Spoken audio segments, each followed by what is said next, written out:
తాకట్టులో ఉన్న బంగారాన్ని విడిపించి ఆ రోజున్న మార్కెట్ ధర కట్టి మిగిలిన డబ్బును మీకు అందిస్తుంది కొమ్మూరి గోల్డ్. నమస్తే, welcome to V media. This is Swamy కొల్ల.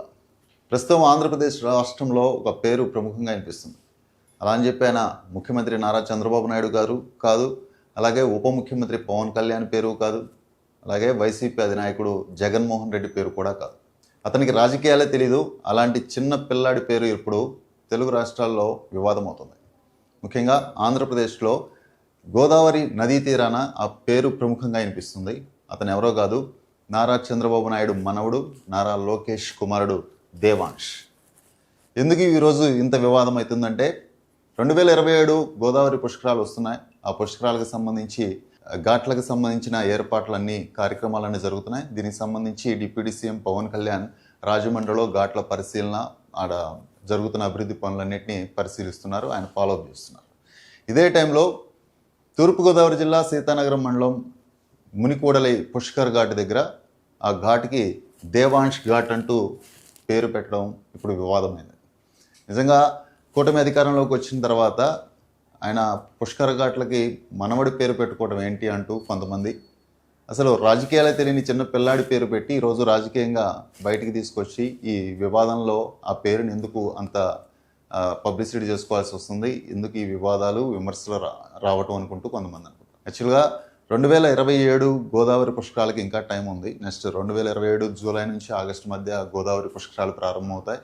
దీనికి సంబంధించి అన్ని ఏర్పాట్లు చేస్తున్నారు. రాజమండ్రి గోదావరి నదీ తీర ప్రాంతంలో ఎక్కువగా పుష్కర ఘాట్లు డెవలప్ చేయటం, ఎక్కువ మంది భక్తులు నదీ స్నానాలు చేసే విధంగా ప్రస్తుత ప్రభుత్వం దానికి సంబంధించిన కార్యక్రమాలు ఏర్పాట్లు చేస్తుంది. అంటే ఇప్పటి నుంచి అప్పటి వరకు ఈ కార్యక్రమాల పనులు కొనసాగుతూనే ఉంటాయి.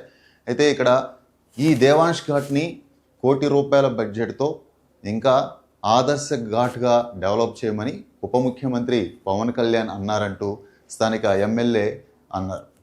అంటే ఉప ముఖ్యమంత్రి దేవాంష్ ఘాట్ని డెవలప్ చేయండి, అన్ని వసతులు కల్పించండి, ఆదర్శ ఘాట్గా ఇంకా ఎక్కువగా అభివృద్ధి కార్యక్రమాలు చేయండి అంటూ ఉప ముఖ్యమంత్రి అన్నారంటూ అక్కడ నేత అనటంతో ఇది కాస్త బయటకు వచ్చింది. దానికి సంబంధించిన విజువల్స్ అన్నీ దేవాంష్ ఘాట్ ఆ పరిసర ప్రాంతాల్లో ఆ ఘాట్కి సంబంధించిన విజువల్స్ అన్నీ కూడా సోషల్ మీడియాలో చక్కర్లు కొడుతూ వచ్చాయి. అరే, ఒక ముఖ్యమంత్రి మనవడి పేరు ఘాటుకు పెట్టడం ఏంటి, అక్కడ స్థానికంగా సాంస్కృతికంగా ఏమన్నా ఉంటే పేర్లు పెట్టడం, లేదా దానికి సంబంధించిన అక్కడ నాయకులు కావచ్చు కొంతమంది పేర్లు పెట్టవచ్చు, కానీ ఇలాగా మన వాళ్ళ పేర్లు పెట్టుకోవడం ఏంటంటూ సోషల్ మీడియాలో బాగా కామెంట్స్ వచ్చాయి. అయితే కొంతమంది ఎందుకు పెట్టుకోకూడదు, ఒక వ్యక్తి పేరు పెట్టి ఒక ఘాట్ని డెవలప్ చేయడం వల్ల వచ్చే నష్టం ఏంటి, అతనికి ఏం తెలుసుని అతని పేరుని పెట్టినా కూడా కొంతమంది సమర్థించే వాళ్ళు కూడా ఉన్నారు. అయితే గోదావరి పుష్కరాలు అంటే గుర్తొచ్చేది 2015లో జరిగిన పుష్కరాలు. ఆ టైంలో అన్ని ఏర్పాట్లు సరిగా ఉన్నాయో లేదో తెలియదు, కానీ ఆ టైంలో జరిగిన అపశృతి మళ్ళీ రిపీట్ అవ్వకుండా ఇప్పుడు ఈ గవర్నమెంట్ మళ్ళీ అన్ని ఏర్పాట్లు చేస్తుంది. 2015లో కూడా టీడీపీ అధికారంలో ఉంది. ఆ టైంలో గోదావరి పుష్కరాల్లో తొక్కిసలాట జరిగి 27 నుంచి 29 మంది వరకు మృతి చెందారు. తర్వాత చాలామంది గాయపడ్డారు, ఒక 60 మంది వరకు గాయపడ్డారు ఆ తొక్కిసలాట్లో. అది పెద్ద పెను విషాదంగా మిగిలింది ఆ టైంలో. మళ్ళీ కూటమి ప్రభుత్వం అధికారంలోకి వచ్చింది. మళ్ళీ ఏళ్ల టర్మ్లోనే టీడీపీ పార్టీ అధికారంలో ఉన్నప్పుడే 2027లో మళ్ళీ గోదావరి పుష్కరాలు వస్తున్నాయి. దానికి సంబంధించి ఈసారి అలాంటి అంటే గతంలో జరిగిన తప్పిదాల వల్ల ఈసారి అలాంటి పొరపాట్లు ఏవి జరగకుండా ఉండేందుకే 1 సంవత్సరం టైం ఉన్నా కూడా ఇప్పటి నుంచే గోదావరి నది తీర ప్రాంతంలో అన్ని రకాల ఘాట్లను డెవలప్ చేసే పనిలో ప్రస్తుతం ప్రభుత్వం ఉంది. దీనికి సంబంధించిన అన్ని పనులని deputy CM Pawan Kalyan follow up చేస్తున్నారు. అక్కడ అధికారులని అలర్ట్ చేయడం, ఆయన రాజమండ్రిలో కూడా వెళ్ళి కొన్నిసార్లు అధికారులను నిలదీసిన సిచ్యువేషన్స్ కూడా మనం చూసాం. అంటే ఇప్పుడు దేవాంష్ పేరు పెట్టడం, సోషల్ మీడియాలో వైరల్ అవ్వటం, దాన్ని ఉప ముఖ్యమంత్రి ఆ ఘాట్ని ఆదర్శ ఘాట్గా డెవలప్మెంట్ చేయమంటాం, ఇదంతా అక్కడ స్థానిక ఎమ్మెల్యే చెప్పడం, ఇదంతా కొంతమందికి అరే ఎందుకు ఇంత అవసరమా అని కొంతమంది, లేదు చిన్నపిల్లాన్ని రాజకీయాల్లో రావటం, ఈ వివాదంలోకి ఎందుకు చిన్నపిల్లాడిని తీసుకురావటం అని కొంతమంది. సరే, ఈ విషయం అటు తిరిగి నారా లోకేష్ దాకా వెళ్ళింది.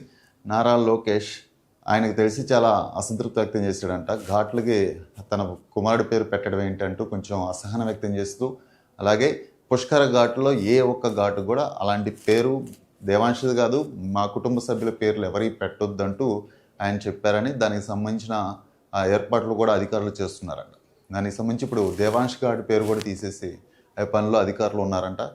అంటే చూస్తున్నాం కదా, కొంతమంది అధికారులు నాయకుల మెప్పు పొందేందుకు ఇలాంటి పొరపాట్లు చేస్తూనే ఉంటారు. ఏదో ఇప్పుడు వాళ్ళ దేవాంశ్ పేరు పెట్టాల్సినంత అవసరమే ఉంది. అక్కడ రాజకీయంగా కొంచెం పలుకుబడి లేదా గతంలో ఉన్న వేరే వేరే వ్యక్తుల పేర్లు కూడా పెట్టచ్చు, లేదా గోదావరి నదికి సంబంధించిన పేర్లు చాలా ఉంటాయి, అలాగేమైనా తీసుకోవచ్చు. ఇది మొత్తంగా దేవాంశ్ ఘాట్ అంశం సోషల్ మీడియాలో చక్కర్లు కొట్టడంతో దీనికి సంబంధించి నారా లోకేష్ స్పందించారు. దీనికి సంబంధించిన ఏ ఘాటుకు కూడా తన పేర్లు కానీ తన కుటుంబ సభ్యుల పేర్లు కానీ పెట్టకూడదంటూ అధికారులు ఆదేశించారు. చూద్దాం నెక్స్ట్ ఘాట్లలో ఈ పేరు నిజంగా ఉంటుందా లేదా ఇదే పేరు కంటిన్యూ జరుగుతుందా చూద్దాం.